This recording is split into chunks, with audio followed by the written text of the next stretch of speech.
funcionar como a gente usa na sala de aula mesmo, e aqui vai ser como se fosse o nosso quadro, tá bom? Para começo de conversa, vamos relembrar quais são os 5 elementos de um mapa completo? Então, o mapa completo ele possui título, fonte, legenda, orientação e escala. Para a gente identificar quando é que o mapa está completo, nós vamos utilizar hoje um mapa do livro de geografia de vocês, da página 85. Nós vamos começar utilizando este mapa aqui, e a primeira coisa, a primeira atividade que a gente vai fazer com esse mapa é identificar se ele possui os 5 elementos para ele ser considerado um mapa completo. Vamos lá? Primeira coisa, esse mapa tem um título? Sim, né? Olha aqui o título. O título desse mapa é Brasil Político, ou seja, ele vai mostrar as divisões internas dos estados brasileiros. Se você, por exemplo, precisar de um mapa de relevo, só pelo título, você já sabe que esse mapa não é útil para você, certo? Além do título, vejamos se esse mapa tem fonte. Sim, olha aqui. Fonte, elaborado com base no Atlas do IBGE, que é o nosso instituto brasileiro responsável por fabricação de mapas. Então, ele tem o título, ele tem a fonte. Vamos ver se ele tem a legenda? Aqui está a legenda. Eu vou até aproximar para que vocês vejam melhor. A legenda serve para explicar para a gente o significado dos símbolos que estão no mapa. Neste caso aqui, ela explica o significado dos quadrados que aparecem no mapa. Esses quadrados, eles têm a função de representar. O que eles representam? O quadradinho maior representa a capital do país, e o quadradinho menor representa a capital do estado. Então, quando você olhar no mapa e ver os quadradinhos, você já sabe que eles estão localizados no mesmo ponto em que essas cidades estão. No caso de Brasília, o quadradinho maior, e dos outros estados, as suas capitais localizadas e representadas aí com quadradinhos menores, ok?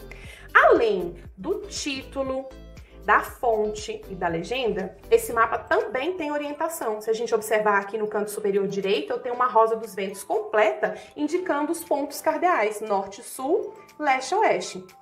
Poderia ser também só uma pontinha indicando o norte, tá bom? Também seria válido como orientação. Então, esse mapa tem título, fonte, legenda e orientação. Vamos ver se ele tem escala? Sim, ele tem escala. Vamos observar. A gente tem aqui, ó, no canto inferior direito, duas escalas, uma escala numérica e uma escala gráfica. Eu vou mostrar para vocês agora a diferença entre as duas, e a primeira coisa que eu quero que vocês prestem atenção é na escala numérica. Tá escrito aí 1 para 49 milhões, certo? Então a gente vai trabalhar com esse número para entender melhor a escala. A gente viu lá, acabou de ver lá no mapa, que a escala numérica do mapa está escrito assim, 1 para 49 milhões. Como essa escala é numérica, eu já sei que ela está escrita toda em centímetros. Por quê? Porque todas as escalas numéricas são escritas em centímetro. O que significa essa escala? Que para cada centímetro no papel, no terreno corresponde a 49 milhões de centímetros reais. Então, o 1 é a distância no papel e o 49 milhões de centímetros é a distância real. Significa dizer que para o Brasil, para o território brasileiro caber neste mapa, o território teve que ser reduzido 49 milhões de vezes.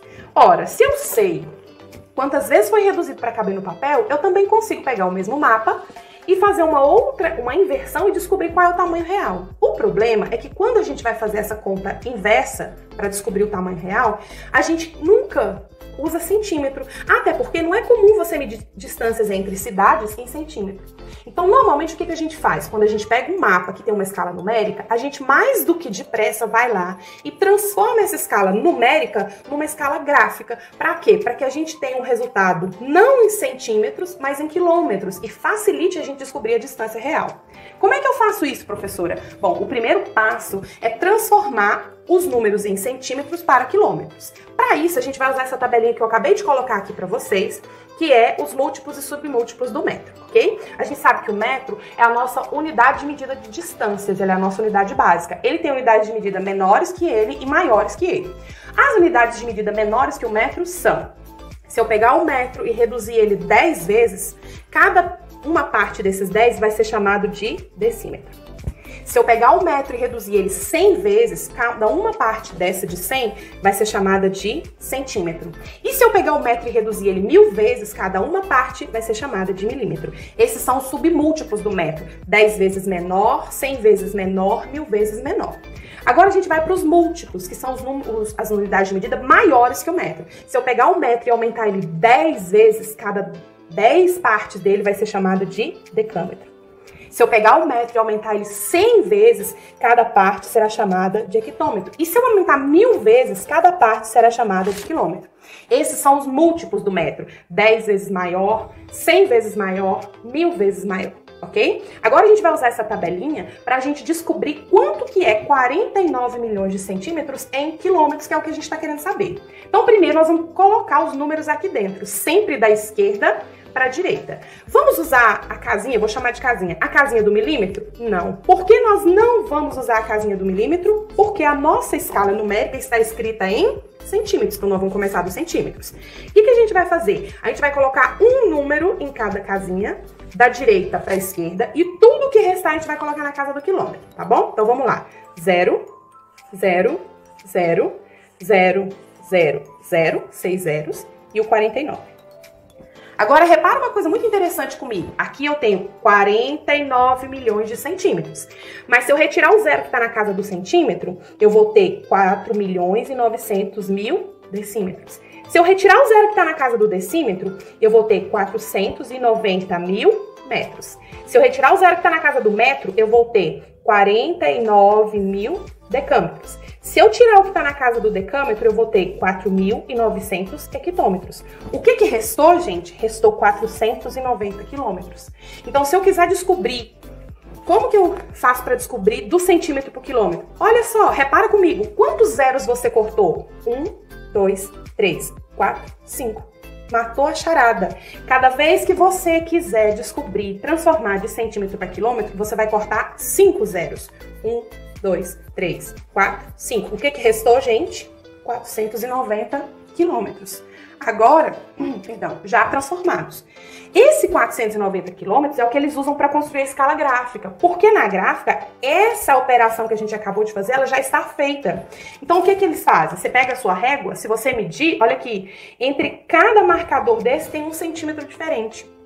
E aí eles colocam lá 0, 490, 980 km. O que significa isso? Que cada centímetro que eu medi no papel vai equivaler a 490 quilômetros reais. Fechou? Então, se você olhar lá a escala gráfica do seu mapa, repara, ela já está lá, ó, 0, 490, 980. Agora sim eu posso calcular distâncias reais, porque eu sei que a distância entre cidades ela é medida em quilômetro, beleza? Então, o primeiro desafio nosso agora, que a gente já sabe o que significa esse 490, é esse. A gente vai calcular a distância entre Brasília e Boa Vista. Primeira função aqui é descobrir onde está Brasília e onde está Boa Vista. A gente já sabe que elas são representadas por quadradinhos. Então, aqui eu tenho o quadradinho de Brasília e aqui eu tenho o quadradinho de Boa Vista. Eu vou pegar a minha régua e vou medir. Então, eu vou colocar o 0 aqui do lado do quadradinho que representa Boa Vista e vou ver quanto dá de Boa Vista até Brasília. Vamos observar? Olha aqui, ó. Boa Vista, Brasília. 0, 1, 2, 3, 4, 5. Peraí, então. De Brasília a Boa Vista no papel, eu acabei de ver no mapa, tem 5 centímetros, certo? Como é que eu faço para descobrir a distância real? Ora, bolas, a gente já viu aqui, ó, na escala gráfica que cada centímetro no papel equivale a 490 quilômetros. Então, no real, cada centímetro equivale a 490 quilômetros. Gente, ficou muito simples. Qual é a conta que eu tenho que fazer? Se cada centímetro equivale a 490 e eu tenho 5 centímetros de Brasília a Boa Vista, ficou fácil a minha conta. Eu pego 490 e multiplico por quanto? Por 5, que foi a distância que eu medi. E aí é só matemática. 5 vezes 0, 0. 5 vezes 9, 45, vai 4. 5 vezes 4, 20 mais 4, 24. Opa! Qual é a distância aproximada em linha reta, porque eu medi com a régua é reta, entre Brasília e Boa Vista? A distância aproximada é de 2.450 quilômetros. Professor, eu vou sempre multiplicar por 490? Se for nesse mapa, sim. Se for em outro mapa, você vai ter que olhar a escala do outro mapa. Para fechar, último exemplo, vamos calcular a distância entre Brasília, capital do Brasil, e Salvador, capital da Bahia, beleza? Olha só, vamos identificá-los aqui no mapa. Brasília, eu já sei que é o quadradinho maior, e Salvador, o quadradinho menor, certo? Primeira coisa que eu vou fazer, eu vou medir com a minha régua. Então, eu vou colocar o 0 lá em Brasília, e eu vou ver qual distância Salvador está. Repara, gente, que não deu exatamente em cima do 2. Vocês estão conseguindo ver daí? Na verdade, veio 1 centímetro, 2 centímetros e passaram 2 risquinhos aqui do 2. A gente sabe que do 0 a 1 é centímetro e esses pequenininhos são os milímetros. Então, na verdade, no mapa de Brasília a Salvador deu 2 centímetros inteiros e mais 2 milímetros. Deu para entender? 2 centímetros e 2 milímetros. Então, vamos lá ver. A distância no papel entre Brasília e Salvador é de 2,2. 2 centímetros e 2 milímetros. Mas eu já sei que a distância real, cada 1 centímetro, corresponde a 490 quilômetros, porque a gente já até fez essa conta. Professor, eu vou ter que fazer essa multiplicação? Vou te ensinar como é que você faz. Você vai fazer a multiplicação normal, 2,2. Normal. Tá? Então, você vai fazer lá, 2 vezes 0, 0, 2 vezes 9, 18, vai 1, 2 vezes 4, 8, mais 1, 9. Continua, já eliminamos esse, agora vamos para esse. 2 vezes 0, 0, 2 vezes 9, 18, vai 1, 2 vezes 4, 8, mais 1, 9. Soma normal, 0, 8, 17, vai 1, 9, 1, 10. Aí, não tem aqui um número depois da vírgula? Você vai contar um 0 aqui e pôr a vírgula. Certo? Se tivesse 2 números, você contaria 2 números no final e poria a vírgula. Ou seja, em linha reta, entre Brasília e Salvador, tem 1.078 quilômetros aproximadamente. Beleza, pessoal? Espero que tenha ficado compreendido para vocês. Um beijo, um abraço geográfico.